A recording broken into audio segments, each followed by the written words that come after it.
Sabi na Nitang Bimdang Juana, masyado tayo na kami sino karang gifts tamo, regalo, ang nakikita mo, karang kita tamo friends, kaluburan, kazumba, pero isip ka na ba nung naman ka regalo, ibiya tamo kay natong mo. Diba? So, yung buri na ka na regalo ni natong mo, kitang i-ready tayo yung sarili tamo, ibiya tala kaya retang kasalanan tamo.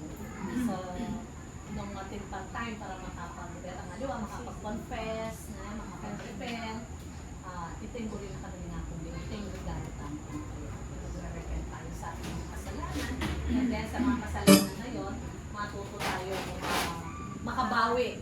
Sana yung mga hindi magaganda na attitude natin, yung mga salita na nakasakit sa atin, may panasakit tayo pang kanandaman, ano na natin yan, makatawarin na natin yung mga nanakit sa atin. Kasi mabigat talaga, hindi tayo makakapag-move hanggang may binibitbit tayong mga hinanakit na. Kasi magiging magaan lang yan pagka nakatawad natin. At pagdasal natin sila, kahit hindi kapatawad-tawad yung mga tao na sakit sa atin, ipagdasal pa rin natin. Kasi ita-touch din sila ng Panginoon. Okay? So, Merry Christmas! Merry Christmas!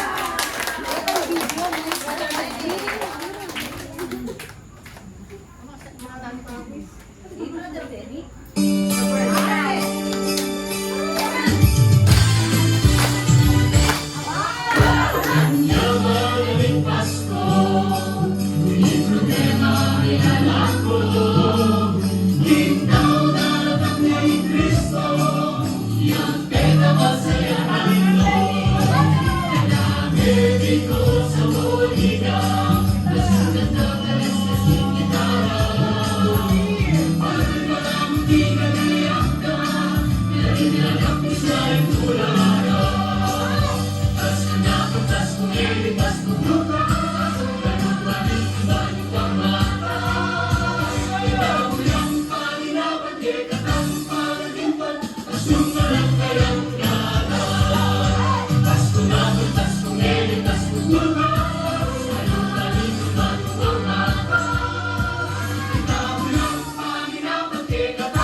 Ikaw na ang Kristo, yang peka mo sa